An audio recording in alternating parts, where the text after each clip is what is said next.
Sa ilalim ng anino ng Nuestra Señora de Candelaria Silang Church, saksihan natin ang paglalakbay ng mga magkasintahang Gabriel at Althea, na ang pagmamahal ay umusbong sa gitna ng mayaman na kasaysayan at relihiyosong kahalagahan ng simbahang ito sa Silang Cavite. Ituturo ng kanilang propesor ang mga lihim ng simbahan. Ngunit sa likod ng mga matandang pader, magsisimula ang kwento ni na Gabriel at Althea. Sa unang pagtatagpo ng magkasintahan, umusbong ang mga damdamin sa harap ng makasaysayang simbahan.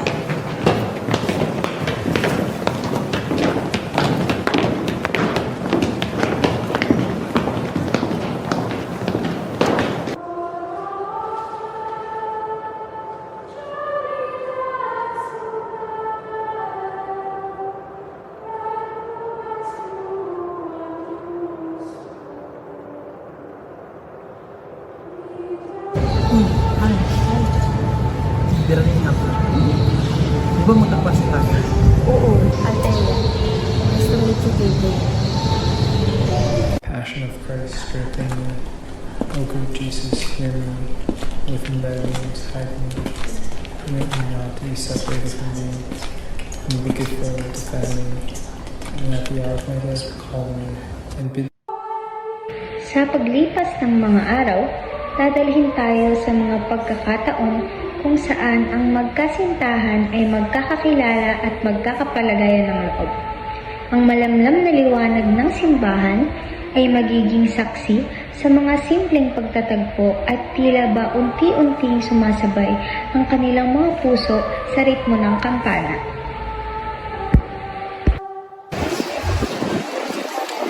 Ba't dito tayo una nagkakusap? Oo, ano? Alala mo pa yun? Siyempre naman. Hindi mo naman ako nakakausap sa room. Okay, class?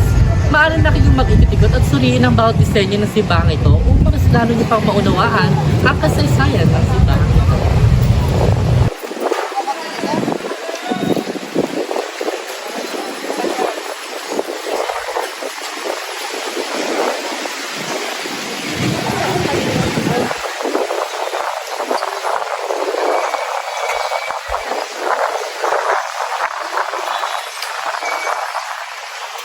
Ano pasok na? Sa mga oras na sila'y magkasama, naglalakad ang magkasintahan sa mga pader ng simbahan. Nagmumuni-muni sa kagandahan ng kanilang nararamdaman. Dito magsisimula ang pangarap sa hinaharap, kung saan kaya silang pwedeng magpakasal na naglalarawan ng pag-unlad ng kanilang pag-ibig. Ang ganda ng simbahan na to, no? Oo nga. Ang ganda ng design.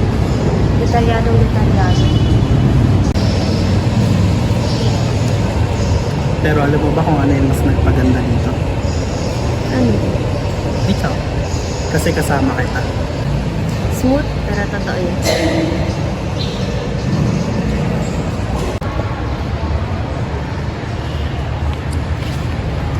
Imagine mo, no? Dito tayo nakakasal.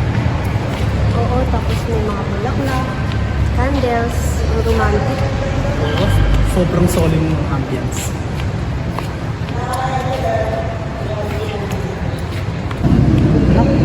Tara, kasama na natin.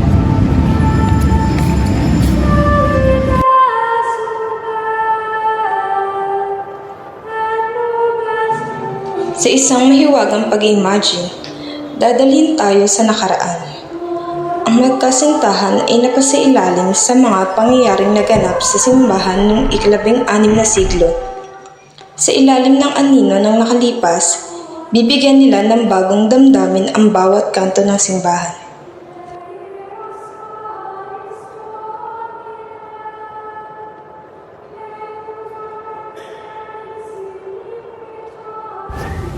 Sa malalim na bulubundukin ng Silang Cavite, nababalot ang isang simbahan na bukod tangi sa kanyang kasaysayan at arkitektura. Kilala bilang Nuestra Señora de Candelaria o mas popular na tinatawag na Silang Church. Itinuturing itong pinakamatandang istruktura ng kolonyal na arkitekturang Barokay sa buong Cavite. Ang kahalagahan ng simbahang ito ay hindi lamang limitado sa relihiyosong aspeto, kundi pati na rin sa kanyang makasaysayang kahulugan. Noong 2067, idineklara itong National Cultural Treasure or NCT ng National Museum dahil sa kanyang koneksyon sa mga makasaysayang pangyayari at sa kausayan ng mga likhang kahoy sa loob ng simbahan. Bilang isang NCT, ito ay binibigyan ng protection and priority on heritage management projects from the national government. Ayon kay Philip Lacson Media, pinuno ng Sumilang Fiesta Executive Committee at membro ng Silang Heritage Council, ang mga retablos o altar ng simbahan na itinatag noong ika-17 siglo ay itinuturing na unique testament to Filipinos' creativity and indomitable spirit. Ito'y nagtatampok ng mga katutubo at lokal na elemento na naglalarawan ng kahalagahan ng sining sa kultura ng mga Pilipino noong panahon ng kolonyalismo. Matapos ang pagiging NCT noong 2017, ipinakilala ang simbahan sa mamamayan ng silang sa pamamagitan ng isang espesyal na seremonya noong ika-3 ng Pebrero. Isinagawa ito sa pagtatagumpay ng Sumilang Fiesta sa bayan at dinaluhan ng iba't ibang personalidad tulad ng Deputy Head of Mission ng Spanish Embassy na si Amaya Fuentes at lokal na opisyal na sina 5th District Representative Roy Loyola at Mayor Emilia Lourdes Poblete. Ang simbahan ay hindi lamang kilala sa mga marker mula sa National Historical Commission of the Philippines noong 2008 at Pilgrim Church marker mula sa Diocese of Imus noong 2012, kundi pati na rin sa pagiging bahagi ng kasaysayan ng Cavite. Isinilang ito bilang parokya noong ika-3 ng Pebrero 1595 at ang dedikasyon nito kay Nuestra Señora de Candelaria ay nagmula sa misyon ng mga Jesuita. Ang imahen ng Birhen Maria na natagpuan ni Andres sa kabundukan ng silang noong 1640 ay nagiging bahagi ng makulay na kwento ng simbahan. Sa paglipas ng mga dekada, nananatili itong sagisag ng pananampalataya, kultura at pagkakaisa ng silang Cavite. Ang Nuestra Señora de Candelaria or Silang Church ay isang buhay na alaala na patuloy na naglalakbay sa paglipas ng panahon, nagdadala ng inspirasyon at kahulugan sa bawat Pilipino na nagmamahal sa kanyang kasaysayan. Nakita mo rin ba yun? Siguro yun yung nangyari sa nakaraan. Ang galing mo, para tayong nasa history class. Ang anino ng simbahan ay magiging bukana para sa paglalakbay sa kasaysayan ng silang. Sa bawat yugto, magsusumikap ang magkasintahan na pagsamahin ang nakaraan at kasalukuyan. Nagdadala ng bagong kahulugan sa mga pader na saksi sa mga pagbabago.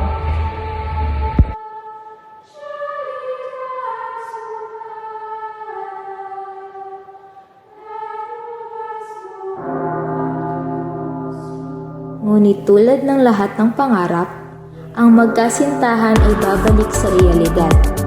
Sa ilalim ng anino ng simbahan, magdadala sila ng pangako na itatahak ang hinaharap na puno ng pagmamahal at pag-unawa.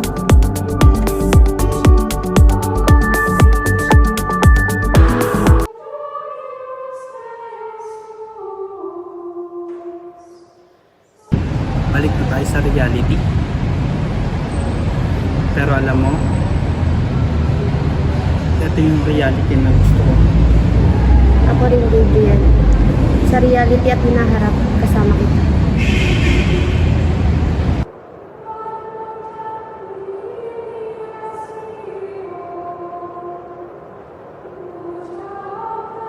Sa pagtatapos ng paglalakbay ng magkasintahan, tayo'y iniwan na may bagong pangunawa sa kasaysayan at kahalagahan ng Nuestra Señora de Candelaria Silang Church. Ang simbahan na hindi lamang tagapagturo ng relihiyon, kundi tagapagtatag ng mga alaala ng pag-ibig at pangarap ng komunidad sa Silang Cavite. Sa ilalim ng anino ng simbahan, nagsisimula at nagtatapos ang kwento ng pagmamahalan at mga taong may hinaharap sa harap ng isang makulay na kasaysayan.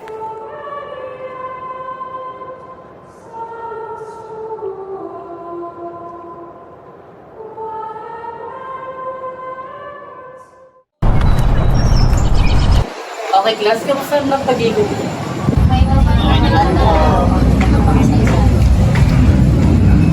Mabuting balita aking mga estudyante. Sana ay marami dito tutunan dito sa paglilibot.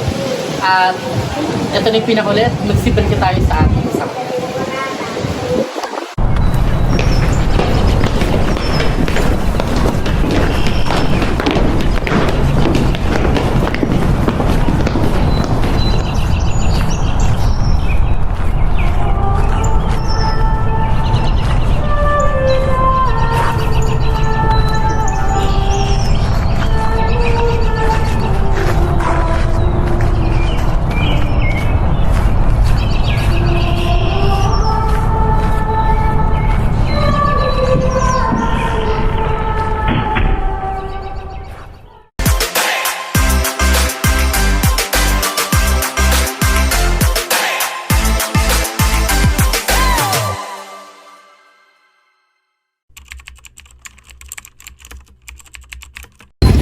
Magandang araw po. Maaari ko po ba kalaman na kung pangalan? John Di Montoya. Ilang taon na po sila? 30. Yung tanong po namin, ano po naging papel ng Nuestra Señora de Calendaria silang church dito sa Consolidated? Sa amin kasi, yung makatanda kasi dito. Naging ano kasi yan ng mga Kastila. Parang siya tinutorture yung mga lumalaban sa Kastila. At yung panahon ng Hapinde, parang nakatutok din nila Hapinde. Hindi lang yung simbahan, pati yung eskwela, sentra, meron din naging papel ng panahon ng Hapinde. Kaya nagtapo naman yung mga Amerikano. Yun lang, ang pagkakaano. Kaya dito sa simbahan, yung papel. Maraming story, pero marami pa tayo bilitan niya.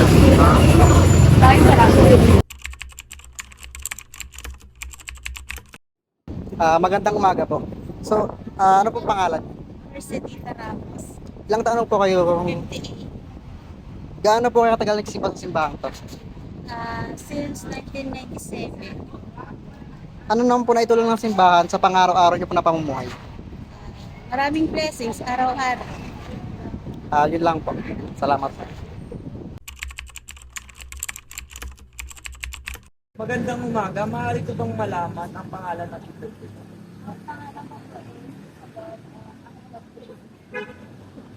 Ano ang pakiramdam ng kabataan sa kalagahan ng simbahan? Sa amin po, bilang kabataan, may small games, may mga blessings na dumadating. Siyempre po, bumibot po agad kami sa simbahan. Kaya kahit na po wala, siyempre po, ang pagkatake pa rin po kami ng iba. Bumili ng another thing na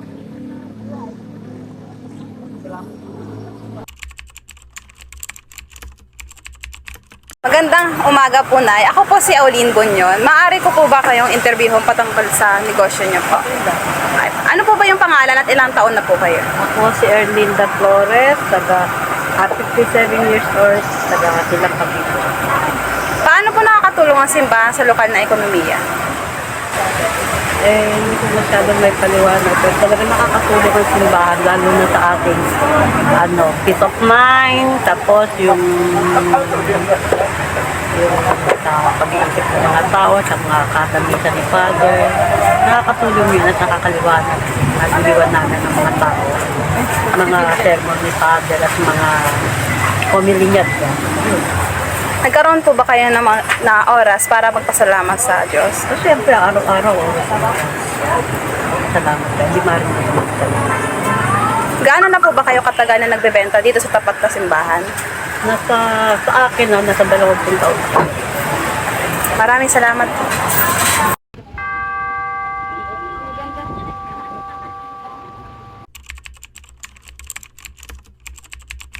Ma'am Annie Mendoza. Okay po. Ma'am Annie, ilang taon na po kayo? 62. 62. Taga saan po kayo? Tiga rito sa Silang Tubuan 3. Ilang taon na po kayo nagsisimba sa Simbahang Candelaria? Ilang taon na ako dito? Nagsisimba po? Abay, matagal na. Mula pagkabata po. Pero naabutan niyo po na ganyan na po siya? Alin? Yung simbahan po, Oo, wala pinito. Oo. Ilan taon na po kayong naninilbihan dito sa simbahan? Almost 20 plus na. Mga 28 years na. 28 years po. Sa loob po ng 28 years po, ano po sa tingin niyo ang pinakamakasaysayang pangyayari na inyong nasaksihan sa simbahang Candelaria?